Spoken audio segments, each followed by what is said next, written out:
My name is Amy Mason, 34 years old. I survived an IED blast in the Middle East, but the deadliest wound was waiting for me back home. I woke up at Walter Reed, waiting for the husband I had just informed about an $11 million inheritance. But Julian never came. Weeks later, he walked in, and he wasn't alone. He coldly handed me power of attorney papers, saying a TBI had left me mentally incompetent, but that humiliation was nothing. His new wife suddenly stared at me, then screamed the words that would tear my world apart forever. If you've ever been betrayed at your lowest point, hit like and let me know where you're watching from. This is the story of how I took back everything: my honor, my fortune, and the daughter my enemy was using in ways I could never have imagined. The first thing I registered wasn't his face, but the scent of expensive cologne cutting through the sterile, antiseptic smell of the hospital room. It was a sharp, arrogant scent I didn't recognize, and it was wrong. Everything felt wrong. The steady, rhythmic beep of the heart monitor next to my bed had been my only companion for weeks, a lonely metronome counting out the seconds of my abandonment. Now, it felt like a countdown clock. Julian finally came into view. He wasn't wearing the worried, rumpled clothes of a concerned husband. He was wearing a brand new, buttery soft leather jacket, the kind I knew for a fact we couldn't afford. It screamed of money I didn't know he had. He moved with the predatory confidence of a hunter, his eyes not meeting mine.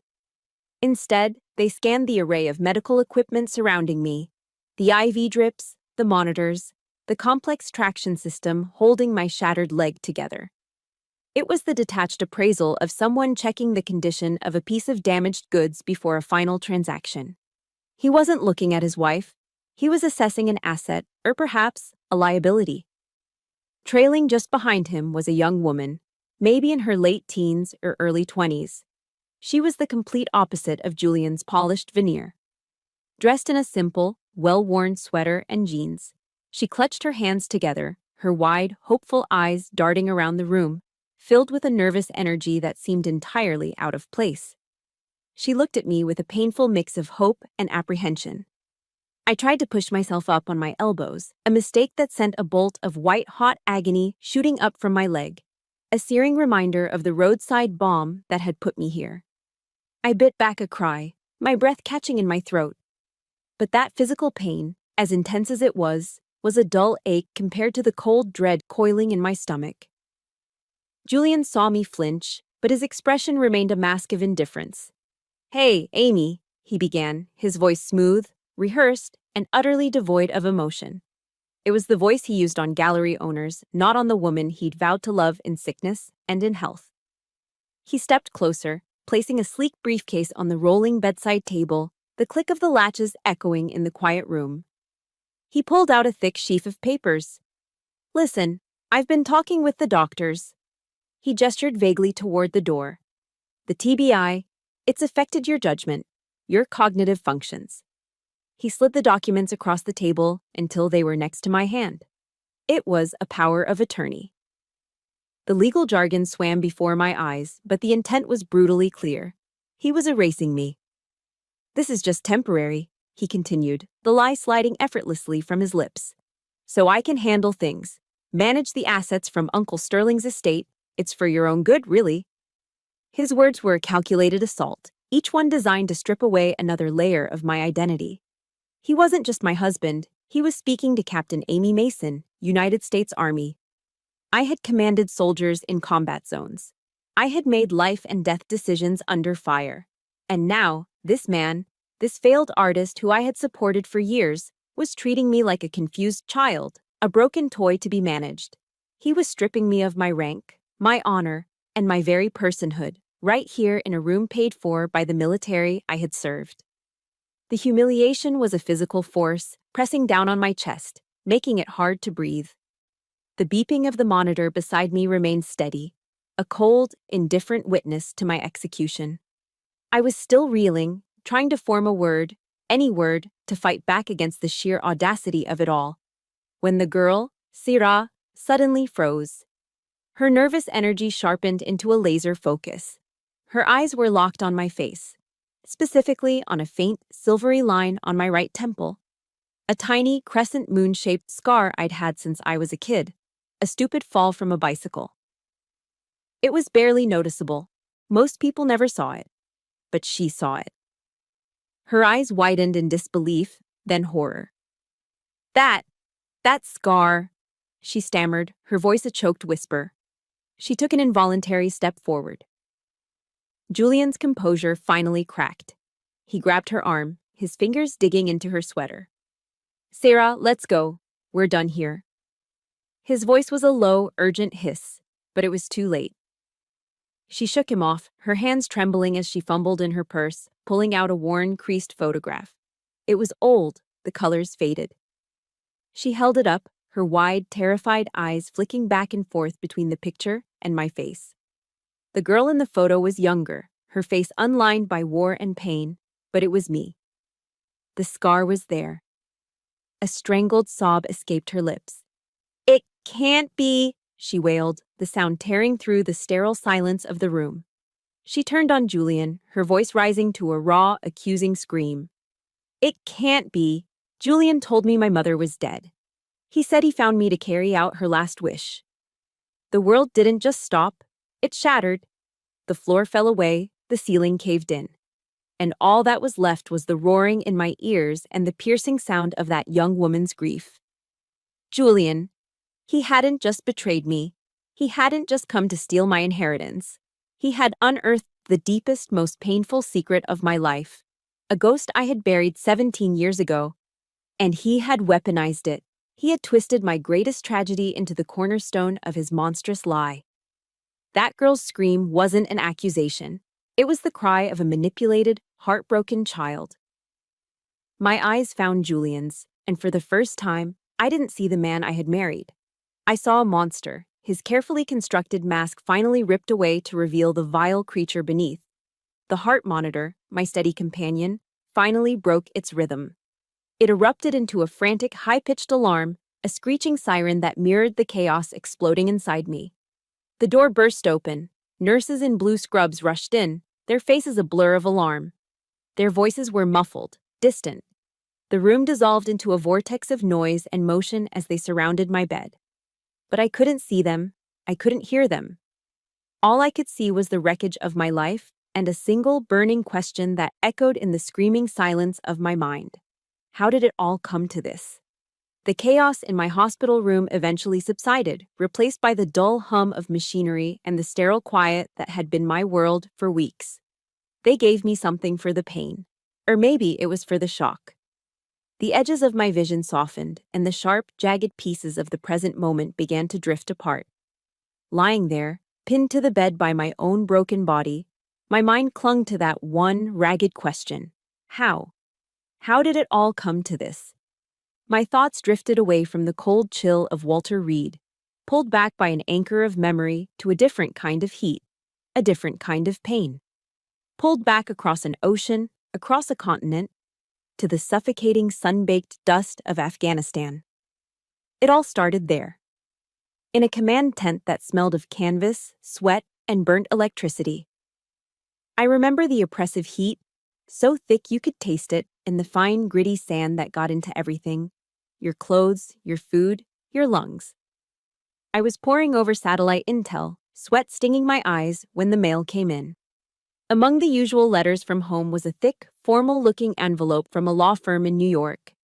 It was about my uncle, Sterling Mason, my father's estranged younger brother. The deserter, my father, a 3-star general, used to call him.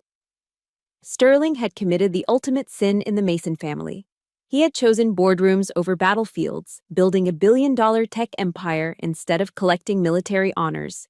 He was the family disappointment, and secretly, my hero. He had passed away. A sudden heart attack on his yacht. The letter informed me that he had left me a significant portion of his estate. Tucked inside was a personal, handwritten note from him, the paper crisp and expensive under my calloused fingers. Amy, it read, your father always said I ran from a fight. He's wrong. I just chose a different battlefield. I see the Mason resolve in you, kid, but without the blindness that afflicts the rest of them. Use what I've left you to build a life, not just to follow orders. Your own life.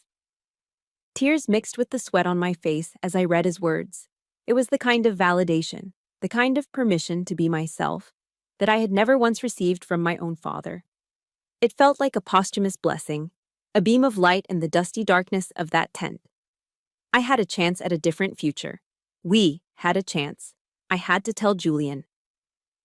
I found a secure satellite phone and dialed his number back in New York. My heart was pounding with a mixture of grief and a fragile, burgeoning hope. When he picked up, I told him about Sterling first, about the sadness I felt for the uncle I barely knew but deeply admired. Julian made the right noises, a few practiced, "Oh, honey, I'm so sorries," but his sympathy felt thin, transparent, like he was just waiting for me to get to the point. "So," he said after a perfunctory pause, his voice suddenly sharp, focused. "What about the will?" The question hung in the air between continents, cold and sharp. I told him. "He left me $11 million, Julian." Silence. For a full 3 seconds, there was nothing but the faint static of the satellite connection. It was a loaded silence, a calculating silence. I know that now. Back then, I thought he was just shocked. Then his voice exploded through the receiver, a performance of pure, unadulterated joy.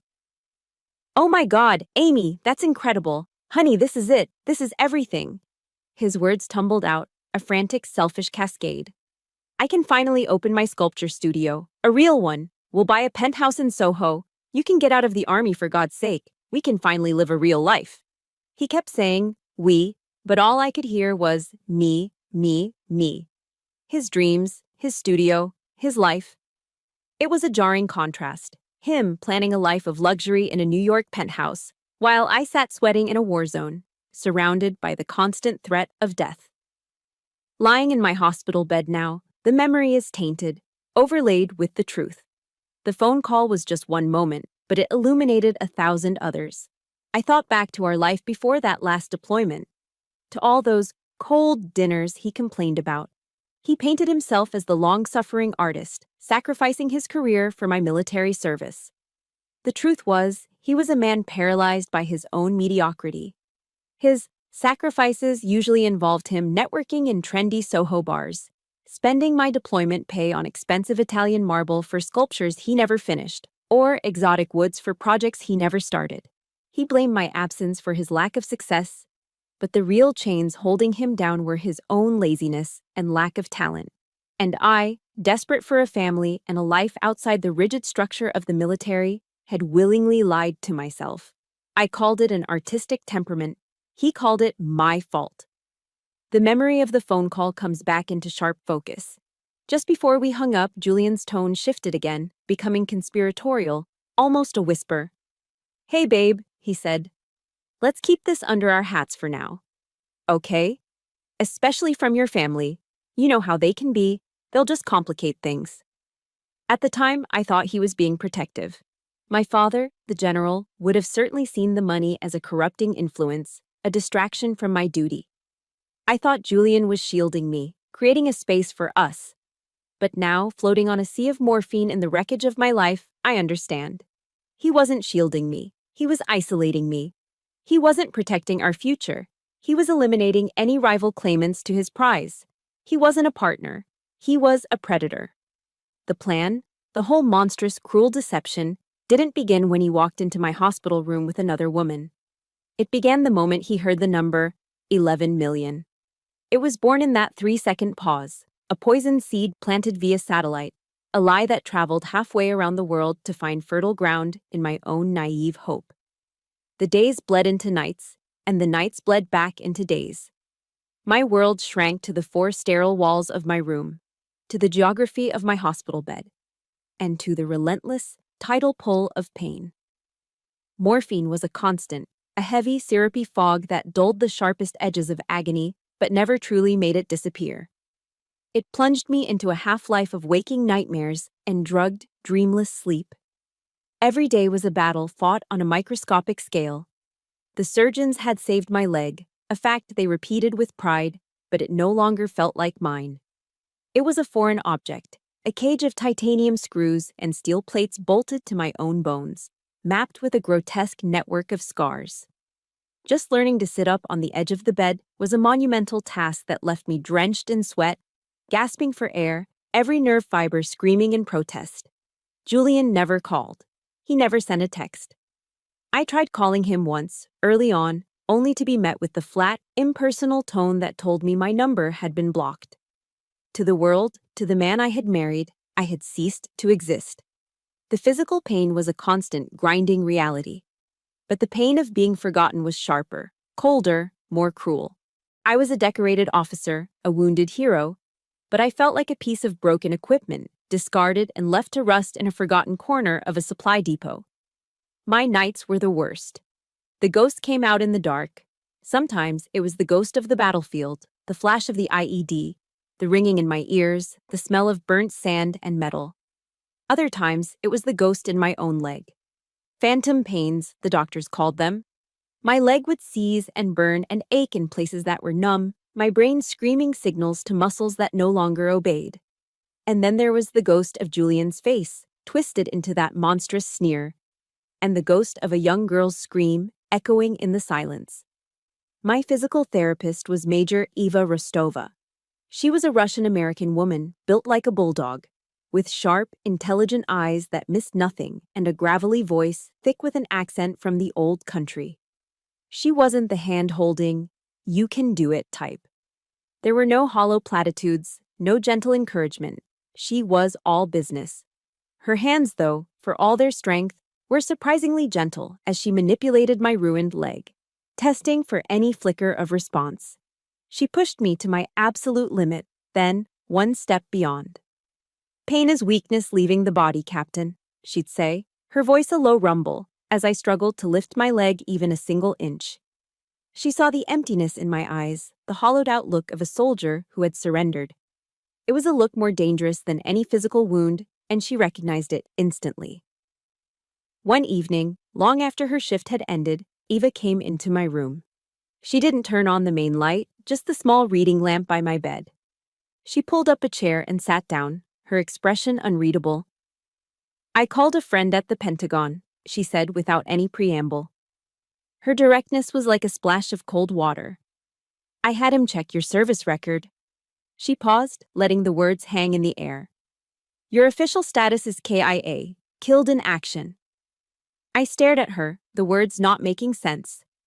KIA? But I was here. I was alive. "Your husband," she continued, her voice flat, clinical, "has already collected your death benefits, the full amount from your SGLI life insurance." Each word was a nail being hammered into a coffin lid. My coffin. He remarried 2 weeks ago, to a girl named Serafina Hayes. He's been using his story, the grieving widower of a fallen American hero, to fundraise from veterans' charities. The fog of morphine burned away, replaced by a horrifying crystal clarity. Julian hadn't just abandoned me. He hadn't just stolen from me. He had erased me. He had declared me dead, cashed the check, and was now dancing on my grave, using my name, my sacrifice, to build his new life. He had turned my honor into his commodity. I said nothing. I couldn't. I just turned my head and stared out the window at the darkening sky, my eyes as empty and lifeless as the void I felt inside. I was a ghost in my own life, haunting a room no one ever visited. That night, my father's favorite Winston Churchill quote echoed in my head. "If you're going through hell," he used to say, "keep going." But how do you keep going when you're already buried? Eva must have seen the last flicker of light in me die out. She stood up, and I heard the soft clink of plastic on the bedside table. I didn't look. I just kept staring out the window. "This is a burner phone," she said quietly. "Completely clean, untraceable. When you are ready to fight again, you use it." She paused at the door. "Do not let a Chinook, a pup, define a soldier like you, Mason." The words she used, the way she said my last name, it wasn't a suggestion. It was an order. An order from one soldier to another. After she left, I lay in the darkness for a long time, the silence broken only by the steady beep of the monitor. Slowly, painfully, I reached out my arm. my fingers closing around the small, cheap plastic of the phone. It felt cold, heavy. It felt like a weapon. And for the first time in weeks, a spark ignited in the cold, dead ashes of my soul. A tiny, hard, dangerous spark. My battlefield had changed. The enemy had changed. But I was still a soldier. And I would never, ever surrender. If you've ever felt abandoned and had to find the strength to fight back all on your own, hit the like button. And to show Amy she's no longer alone, comment with a simple phrase. Your fight is our fight. In the hazy twilight between consciousness and the chemical abyss of painkillers, I kept dreaming of a baby. It wasn't a specific memory, just a feeling. The phantom weight of a small warm body in the crook of my arm. The scent of milk and powder. It was a soft, recurring dream that offered a strange comfort in the sterile landscape of my waking life. In those moments, waking up was the real nightmare. I'd surface, my mind still thick with morphine, and my hand would instinctively slide under my pillow, searching for the cool, hard edges of a small metal box that wasn't there. It had never been there, not in any barracks or field tent, but in my mind, it was my most precious possession. The memory it held was crystal clear, sharper than any drug-induced fog. A single, dog-eared photograph, its colors fading, the picture of a girl. 17, rail-thin, with haunted eyes and a defiance in her jaw that hadn't yet been beaten out of her. Me. In her arms she held a swaddled newborn. My daughter. That photograph was the only proof she ever existed. The only proof of the secret that had cleaved my life in two. The dream dissolved and the memory took its place, pulling me back to a small suffocating town in the upper Midwest in the late 90s. It was a place where tradition was law, and the fear of scandal was a physical force, as real as the bitter winter winds. For the Mason family, honor and reputation were everything. And I, daughter of General William Mason, had brought disgrace to his doorstep. My father hadn't shouted. He never did. He delivered his verdict with the cold, dispassionate authority he used to send men into battle. Sitting behind his large mahogany desk, in full-dress uniform, he laid out the operational plan.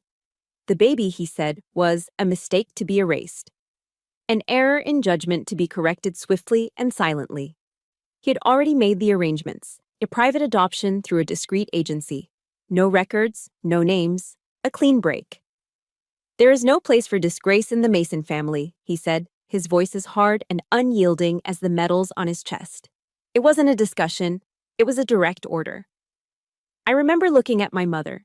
She stood by the window, her back to us, her shoulders trembling with silent, useless tears. She was a good woman, but she was a general's wife first. She would never defy him. I was on my own. The day the nurse came to take her away is a moment frozen in time. The hollow, aching emptiness in my arms where she had been moments before. The finality of it was absolute. My father stood in the doorway, a sentinel guarding the family's honor. He made me promise, right then, that I would never try to find her. Your future is the army, Amy, he said, his eyes devoid of any fatherly warmth. You will serve with distinction. You will make us proud. Do not let this past mistake destroy the life we have planned for you. That promise became my penance, a lead weight I carried in my soul for 17 years. I threw myself into the military, not just to serve, but to atone. I volunteered for the toughest assignments, pushed myself harder than anyone, all in a desperate attempt to become the perfect soldier he demanded. I was trying to prove that my sacrifice, that her sacrifice, had been worth it. That I was worthy of the Mason name, even with the indelible stain of my secret. The army became my life, my identity, my shield. A world of black and white, orders, and objectives. There was no room for the messy gray areas of emotion, until Julian. It was during a short leave back stateside. He was everything my world was not. A freelance artist, chaotic, passionate, free. Where my father saw regulations, Julian saw inspiration. He didn't care about my rank or family name. He looked at me and saw a woman, not a soldier, complimenting the way I laughed, the way my hair caught the light. He filled the gaping void created by my family's conditional love. I clung to him, to his easy affection and promises of a different kind of life. A life where I could be loved for who I was, not the uniform I wore. I believed, with all my heart, this was my chance to build the one thing I craved above all else: a real family. One night, after too much wine, and in a moment of profound vulnerability, I told him everything. About the baby, the promise, the guilt I carried every single day. The confession I had never spoken aloud tumbled out. He didn't flinch. He just held me, stroking my hair as I cried. He whispered that he loved me, that my past didn't matter, that he would be the family I never had. I didn't know it then, but in seeking comfort, I'd handed my greatest enemy the weapon that would one day destroy me. Now, back in the harsh reality of Walter Reed, the pieces clicked into place with a horrifying, sickening finality. Sarah's face, contorted in that scream. Julian told me my mother was dead. He said he found me to carry out her last wish. The realization hit me with the force of a physical blow, a pain far deeper than the IED blast. Julian hadn't just found my daughter. He was using her. He was manipulating her grief for a mother she never knew, twisting my own secret shame into a tool for his greed. The betrayal wasn't about the $11 million anymore. It wasn't about our broken marriage or the lies he told. This was a violation on a level I couldn't comprehend. He had taken the most sacred, painful part of my history and desecrated it. And in that moment, something inside me shifted. The guilt I had carried for 17 years, that heavy lead weight, began to transform. It wasn't gone, but it was transmuting, hardening into something cold and sharp. It was rage, and it was purpose. This was no longer a fight for my money or my honor. This was a rescue mission. It was about saving the daughter I'd been forced to abandon. The thought filled me with an agony of guilt, but beneath it, a powerful, electrifying strength surged through my veins. It was a reason to endure the pain, to push through the grueling physical therapy, to fight my way out of this bed. I have to live. I have to get strong. I have to get my daughter back. The rage didn't burn out. It banked, glowing hot and steady like the embers of a fire that would not be extinguished. For the first time since waking up in this hospital, I had a mission. The pain in my leg was still a grinding reality. The grief was still a hollow ache in my chest. But they were no longer the focus. They were just conditions on the ground. And a good soldier always adapts to the conditions on the ground. My hand, steady and sure, picked up the burner phone Eva had left me. The plastic felt solid, a tangible link to the world I had been severed from. There was no hesitation. I knew exactly who to call. My fingers dialed the number for the U.S. Army Judge Advocate General's Corps, the JAG Corps. A tired-sounding operator answered. I kept my voice level, professional. This is Captain Amy Mason. Service number? I recited the digits from memory, a string of numbers that had defined my life for over a decade. I need to speak with an attorney. I am currently a patient at Walter Reed National Military Medical Center. I took a breath. And according to my service record, I'm dead. The silence on the other end of the line was profound. It stretched for a full 10 seconds.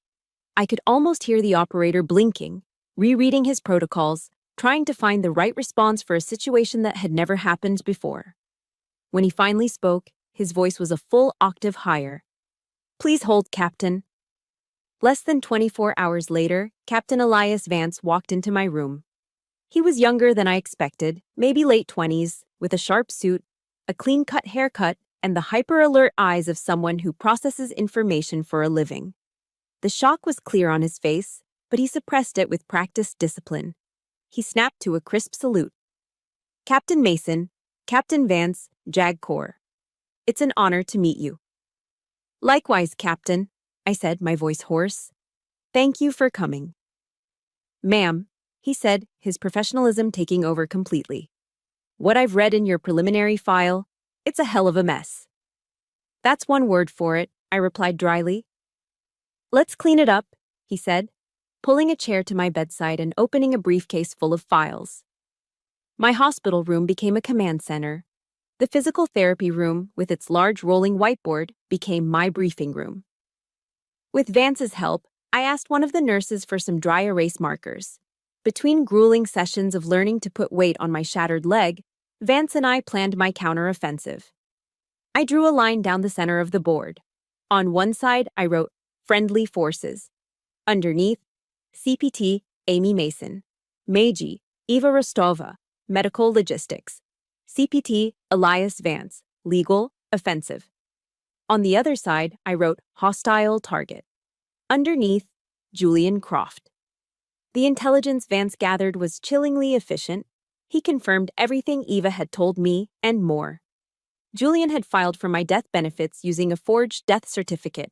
He had petitioned the court for control of my uncle's estate, using my fraudulent military record and the power of attorney papers he had tried to get me to sign.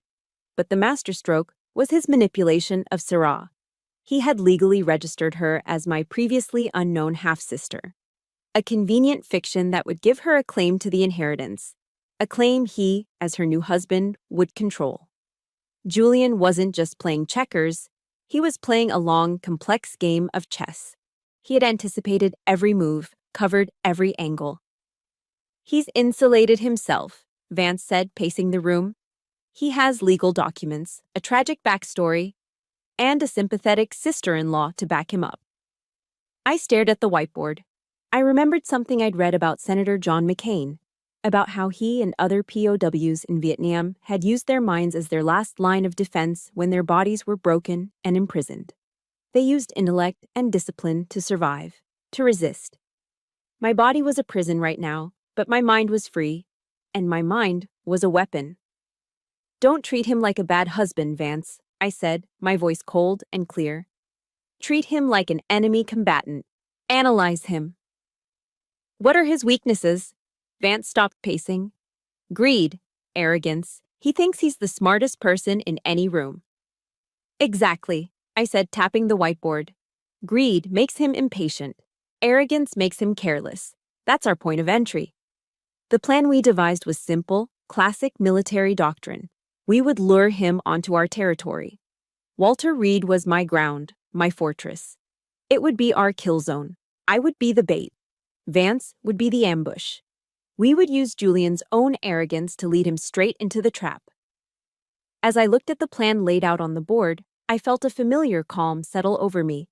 For the first time in months, I wasn't a victim. I was a commander. The first move was delicate. With Vance's guidance, I drafted an email. A kind nurse, a specialist who owed me a favor for helping her son with his West Point application essay, agreed to send it for me from a public computer at an internet cafe just outside the base. An anonymous email, untraceable. The subject line read, "Urgent, Mason Estate Inquiry." The body was short and to the point. "There appears to be a discrepancy in the casualty report for CPT Amy Mason. The Pentagon Inspector General's office is opening a preliminary investigation. All assets related to the Sterling Mason inheritance may be frozen pending the outcome." We sent it and waited. We didn't have to wait long. Less than an hour later, a panicked reply from Julian hit the anonymous account. He was frantic, demanding to know who the sender was, what they knew. He insisted it was all a misunderstanding. He asked for a meeting to clear things up. He suggested a quiet bar in Soho. I smiled. The fish had taken the bait. The nurse helped me send the final reply. "No, the meeting will be at Walter Reed. Let's go back to where the problem started." The day of the meeting, I asked one of the nurses to help me get ready. Not in the standard issue hospital gown, but in my own clothes. Simple black pants and a plain shirt. Over it, I had her help me put on the jacket to my Army service uniform. The deep blue fabric was crisp, the golden braids on the sleeves immaculate. I looked at myself in the small mirror. The dark circles under my eyes were still there, the trauma still etched on my face, but the uniform jacket was like a suit of armor. It reminded me who I was. Captain Amy Mason. Not a patient, not a victim. I was in my wheelchair, positioned by the window, when they arrived. The stage was set. Major Rostova stood quietly in the far corner of the room. her phone angled just so, almost invisible. My heart hammered against my ribs, a frantic drumbeat against the steady, rhythmic beep of the cardiac monitor. This was it. The point of no return. Julian and Sarah entered. Julian had tried to look confident, but a thin sheen of sweat glistened on his forehead. His eyes darted around the room, assessing for threats. He saw none. He saw only me, a broken soldier in a wheelchair. Sarah trailed behind him like a ghost, her face pale and drawn, her eyes wide with a mixture of fear and a desperate, heartbreaking hope. "Amy," Julian began, his voice attempting a gentleness that sounded grotesque. "I'm glad you agreed to this. We just need to get this paperwork sorted out so I can take care of everything." He moved to my bedside table, placing the thick stack of power of attorney documents in front of me, along with a pen.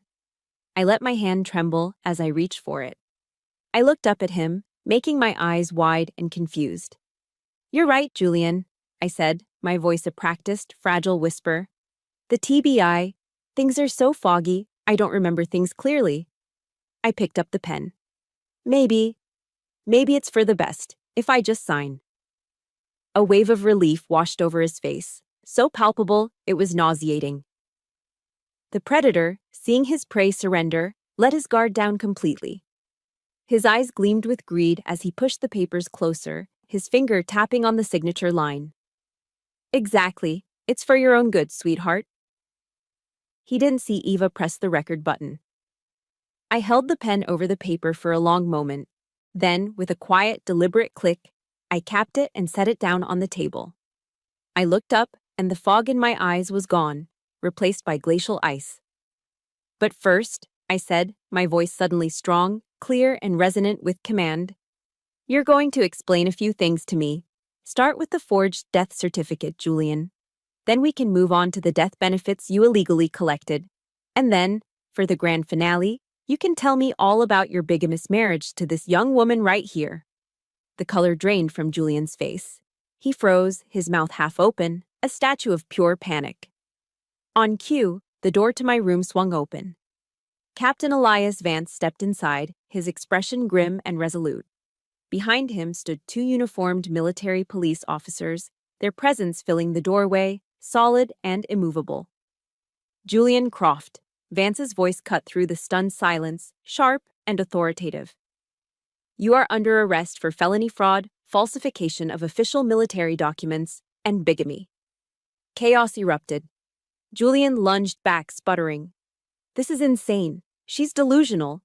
The TBI has scrambled her brain, I told you." He pointed a shaking finger at me. "She's the one who should be locked up." But no one was listening to him. Sarah, who had been silent and shrinking in the background, was now staring, transfixed, at the wall opposite my bed. At my direction, a nurse had hung a single, framed photograph there earlier that morning. An old photo of the Mason family, my father in his general's uniform, my mother, and a teenaged me, awkward and serious. Her eyes darted from the photo to me, then back again. Her hand went to the locket around her neck. With trembling fingers, she opened it, revealing a tiny, worn photograph inside. A picture of a 17-year-old girl holding a newborn baby. She held the locket out, comparing the face in her tiny photo to the teenager in the frame on the wall. They were the same. She looked at me, her eyes wide with dawning, horrific understanding. "It's you," she whispered, the words barely audible.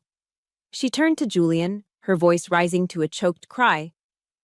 "The picture you gave me of my mother. It was her." The final piece of the puzzle slammed into place, and the sheer evil of his plan took my breath away. It wasn't just that he had found my daughter. That was only the beginning. "That's correct," Vance said, stepping forward. He held up a file. "According to the report from the private investigator you hired, Mr. Croft, you discovered Captain Mason's secret. You found her daughter, Sarah. But instead of the truth, you fed her a fantasy. You showed her a picture of her own mother, claimed she was dead, and that you were fulfilling her last wish to find her long-lost daughter." Vance's words were like hammer blows, each one demolishing the last of Julian's lies.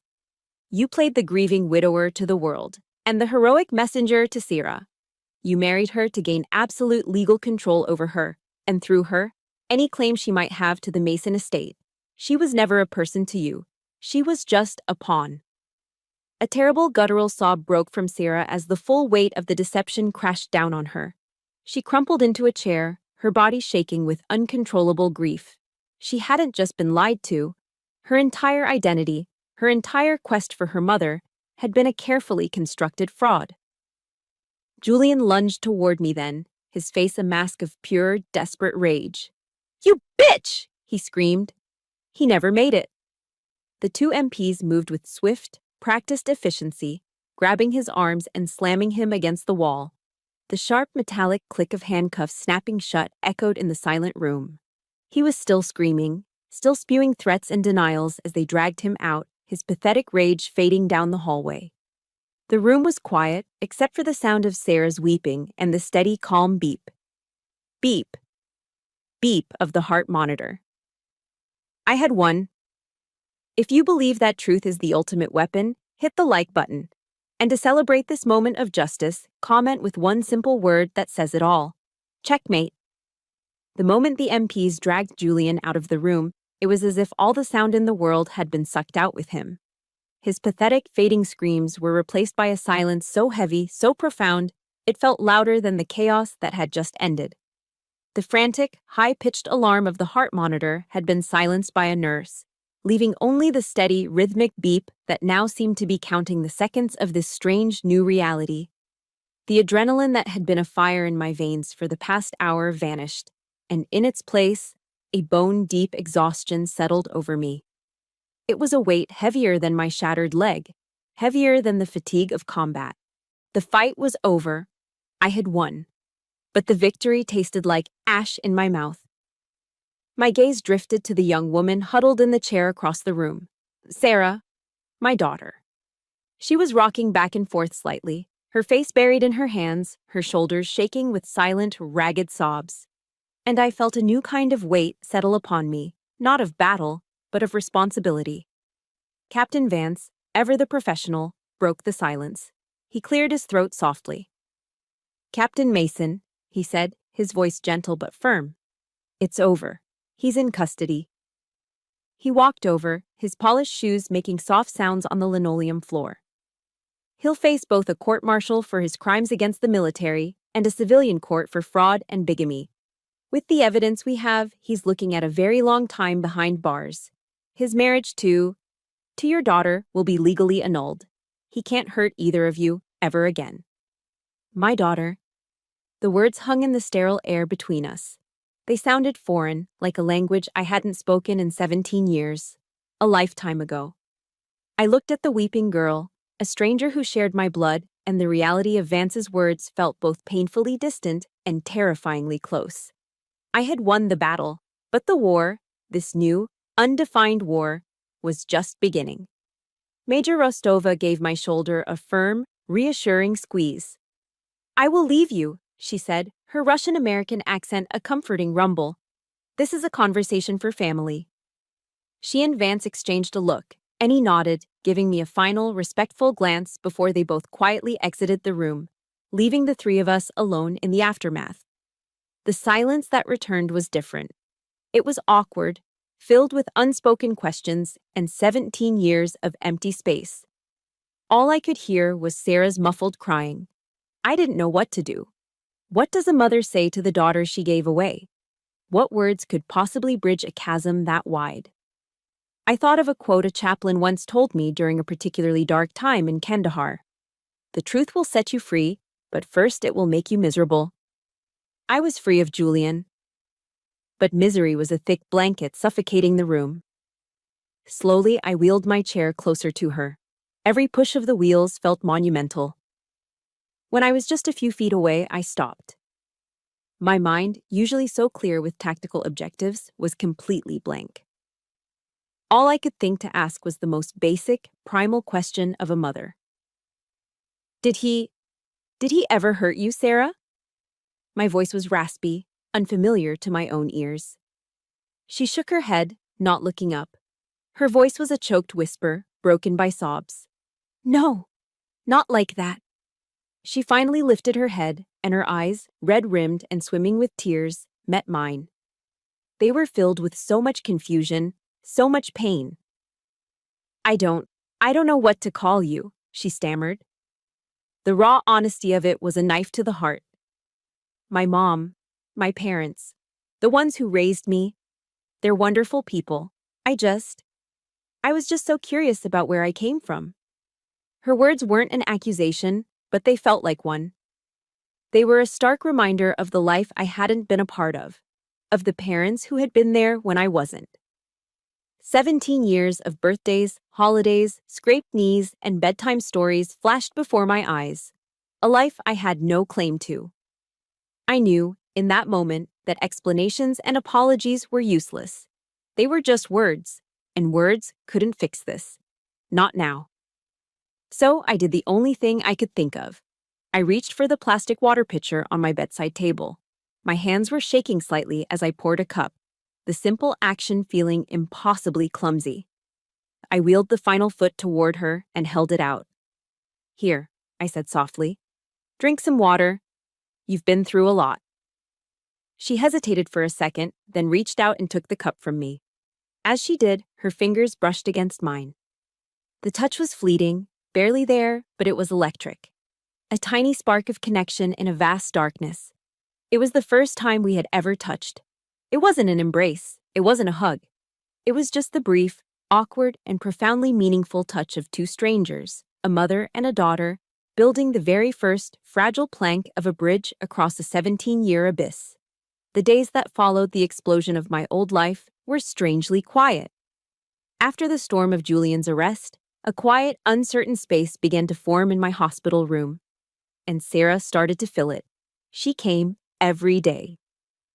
At first, she would just sit quietly in the chair, as if unsure of her right to be there. But slowly, tentatively, we began to talk. We didn't start with the big things. We started with the small, forgotten pieces that make up a life. She told me about growing up on a farm in Minnesota, describing the smell of the earth after a spring rain and the biting cold of the winter wind coming off the plains. She talked about her adoptive parents, the quiet strength of her father's hands, the warmth of her mother's kitchen. I listened, hungry for every detail, painting a picture in my mind of the 17 years I had missed. In return, I shared pieces of my own scattered world. I told her about the suffocating heat of Afghanistan, but also about the incredible, star-filled sky in the desert at night. I told her about the strange, delicious sausage I ate from a street vendor in Germany and the cherry blossoms in Japan that looked like pink snow. I wanted her to see me not just as the soldier on the wall in my father's house or the broken woman in this bed, but as someone who had lived and seen things. Through these fragments of conversation, these small shared intimacies, the awkwardness began to melt away. I saw in her a quick wit and a gentle heart, a resilience that I recognized as a Mason trait. And I think, for the first time, she began to see the woman behind the uniform, the mother behind the myth. One afternoon, when the sun was casting long shadows across the room, she looked at me directly, her gaze unwavering. She asked the question I had been dreading since the moment I saw her. Why? The single word hung in the air, heavy with the weight of unspoken grief. The room was silent, save for the gentle hum of the medical equipment. I took a deep breath, the kind a soldier takes before stepping into the unknown. I didn't offer excuses. I didn't ask for forgiveness. I just gave her the truth, as plainly and honestly as I could. I told her everything. About my father, the general, for whom the family name was a fortress to be defended at all costs. About the crushing pressure and the shame that had been piled onto the shoulders of a terrified 17-year-old girl. I told her about my mother's silent tears, a quiet protest that was never enough. I described the cold, sterile feel of the adoption agency, the finality in the click of the door as the nurse carried her away, leaving an emptiness in my arms that had never truly gone away. I promised him I would never look for you, I finished, my voice thick with unshed tears. He said my future was in the army and that the past would destroy it. For 17 years, I tried to be the perfect soldier to prove that my sacrifice, that our sacrifice, was worth it. Sarah listened without saying a word, her expression unreadable. When I was done, a long silence stretched between us. I braced myself for anger, for resentment, for the condemnation I knew I deserved. But it never came. Instead, she reached out and gently placed her hand on mine. My parents, she said softly, her voice clear and steady. They taught me that sometimes people have to make impossible choices. I'm not mad at you, I'm glad I finally found you. Her acceptance was a gift I never expected, a grace I hadn't earned. It broke something open inside of me, and for the first time since that IED blast, I felt a flicker of genuine hope. A few days later, a nurse came in with a hesitant smile. "Captain Mason, you have some visitors." An older couple stood in the doorway. The man was tall and lean, with kind weathered lines around his eyes and hands that looked like they had spent a lifetime working the land. The woman beside him was shorter, with a warm, round face and a smile that seemed to reach all the way to her soul. Sarah stood behind them, looking nervous. "You must be Amy," the woman said, her voice gentle. "I'm Martha, and this is my husband, John. We're Sarah's parents." They drove 2 days straight from Minnesota the moment Sarah called them. They didn't come with accusations or anger, they came with open arms. Martha walked right up to my wheelchair and enveloped me in a hug that smelled of fresh laundry and cinnamon. "Thank you," she whispered in my ear. "Thank you for bringing our daughter into the world." John shook my hand, his grip firm and sincere. "She's the greatest gift we've ever known," he said, his voice thick with emotion. "Our family just got a little bigger today is all." And that's when I finally broke. Tears streamed down my face, not tears of pain or grief, but of overwhelming, gut-wrenching gratitude. I'd been raised in a family of soldiers, built on duty and honor and secrets. But this was different. This was a family built on love. In losing the family I was born into, I had stumbled into the one I was always meant to find. Later that night, after they had all gone, I sat in the quiet darkness of my room. My Uncle Sterling's words echoed in my head. Build a life, not just follow orders. For the first time, I understood what he meant. My mission had changed. I picked up the burner phone Eva had given me and dialed. "Captain Vance," I said when he answered. "It's Amy Mason. I need you to start the paperwork. I want to formally recognize Serafina as my daughter. And I want to amend my uncle's will. The inheritance is to be split evenly between us. It's time to build a life. This is my most important mission now." The verdict from the medical board came on a quiet Tuesday morning. It wasn't a surprise, but the finality of it still hit me like a physical blow. The official language was cold and clinical. Permanent physical limitations. Cognitive deficits inconsistent with active duty requirements. It was a bureaucratic way of saying I was broken. The Army, the only real family, the only identity I had known for my entire adult life, was letting me go.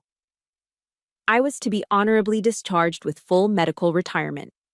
A strange mix of relief and profound grief washed over me.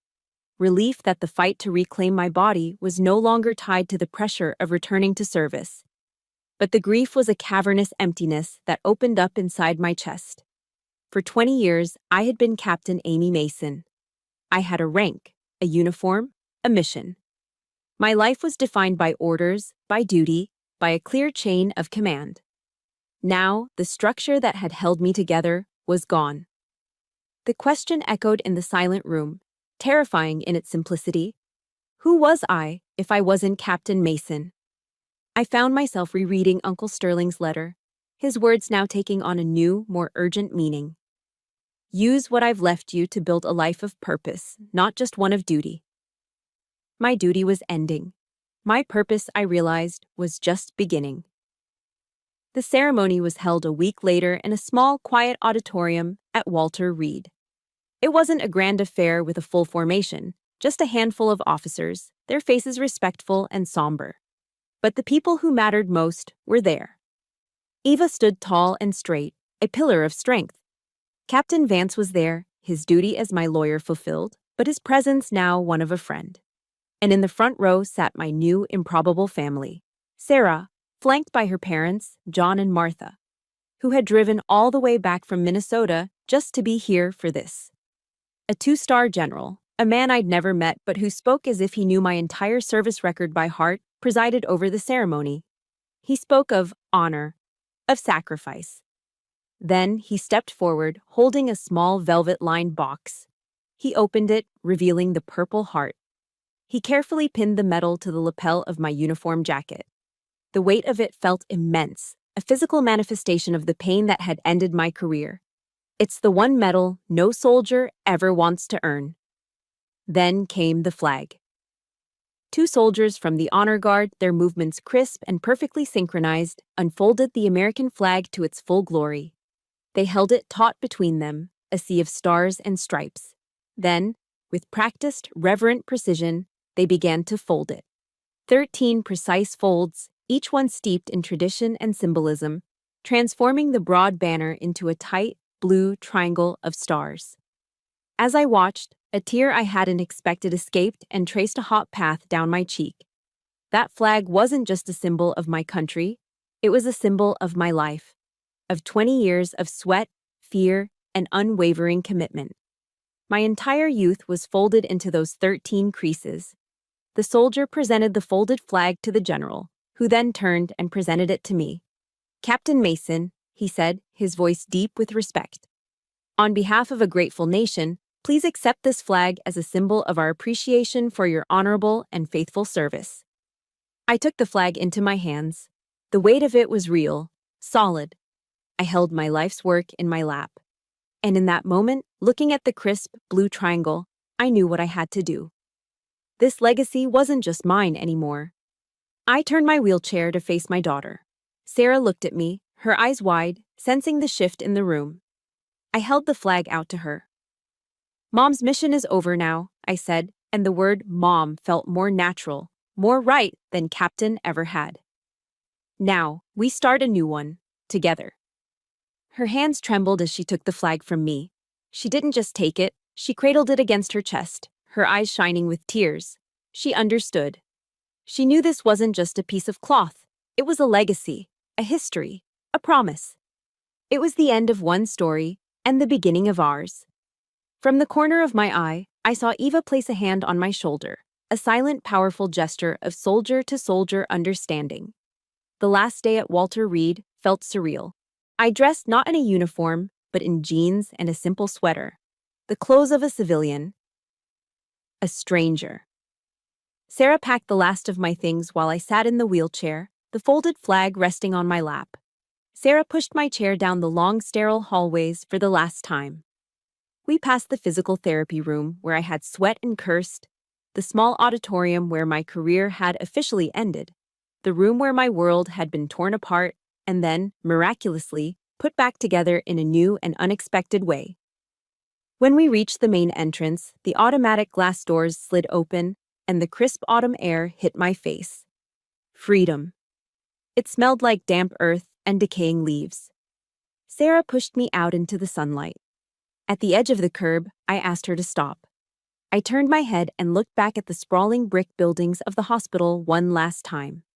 It was a fortress that had seen me at my absolute worst and had, against all odds, become the site of my rebirth.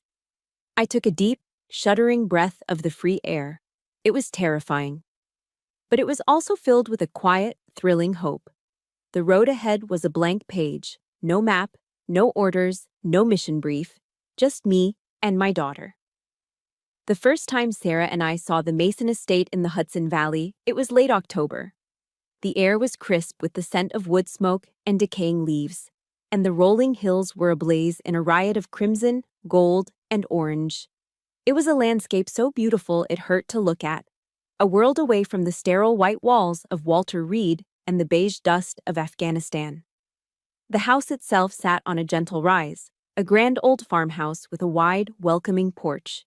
It was sturdy and timeless, though neglected.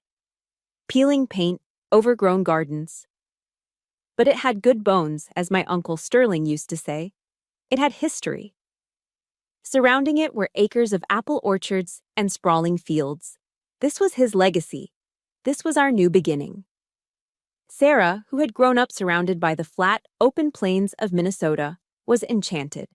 Her eyes, which had held so much pain, now sparkled with a light I hadn't seen before. "We could plant a flower garden right there," she said, pointing to a patch of overgrown weeds near the porch. "Peonies, and maybe some roses." For the first time since I'd left my childhood home, I felt a sense of belonging. I felt like I was truly home. The healing process was slow, both for my body and for our new, fragile relationship. But for the first time, I wasn't alone in it. Sarah was there for every grueling physical therapy session, her quiet encouragement a more potent balm than any pain medication.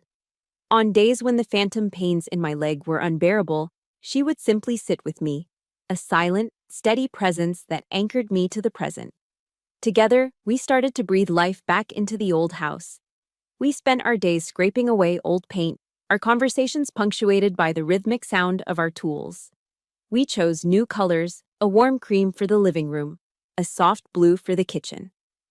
We planted the first bulbs in Sarah's flower garden, our hands covered in rich, dark earth. It wasn't duty or discipline that was rebuilding our lives. It was laughter, patience, and the shared comfort of quiet, ordinary days. The house wasn't just being repaired, it was being filled with love, becoming a home. One afternoon, we took a break and drove to a local farm stand, coming back with a bag of still warm apple cider donuts and 2 steaming cups of cider. We sat on the porch steps, the sweet cinnamon scent mingling with the autumn air, and watched the sun dip below the hills. It was a simple, perfect moment of peace. It was during the process of finalizing the legal work with Captain Vance that the next chapter of my life began to take shape. As I waded through the paperwork of Julian's fraud, I saw just how vulnerable service members and their families could be.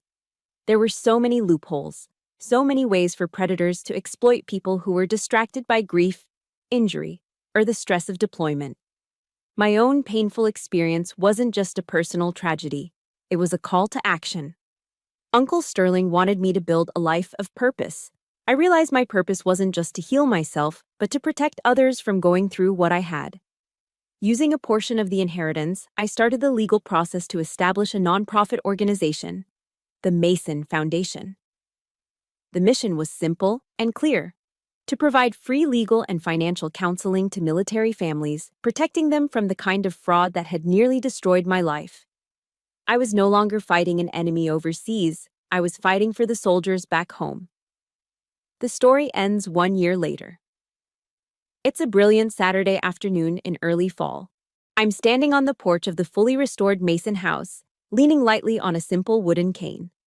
The scent of barbecue is in the air, mixed with the sound of children's laughter and the easy murmur of conversation. The great lawn in front of the house is filled with people, veterans and their families, enjoying the first annual Mason Foundation community picnic. Sarah stands beside me, no longer a timid girl but a confident young woman, pointing out different families to me, her face alight with joy. She's found her own purpose here, helping to run the foundation, her natural empathy a gift to everyone she meets.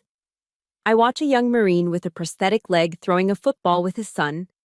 I see a Gold Star wife laughing with another widow, finding a moment of shared understanding. I see Eva and Vance, who had driven up from DC, sharing a plate of food, looking completely at home. I am no longer Captain Amy Mason, the soldier defined by her duty. I am simply Amy Mason, a founder, a protector, a mother. I lost a career, I lost a marriage. But in the ruins, I found my daughter. I found a real family, larger and more loving than I could have ever imagined. And I found a new battle worth fighting. I look over at Sarah, and she smiles at me, a smile so full of light it could eclipse the sun. And I smile back, a deep, genuine smile of pure contentment. My final mission, it turned out, was just the beginning. Thank you for listening to my story. My final mission as a soldier is complete, but my mission in life has just begun. I've learned that sometimes you have to lose everything you thought you were to become the person you were always meant to be. Our scars don't have to be the end of our story.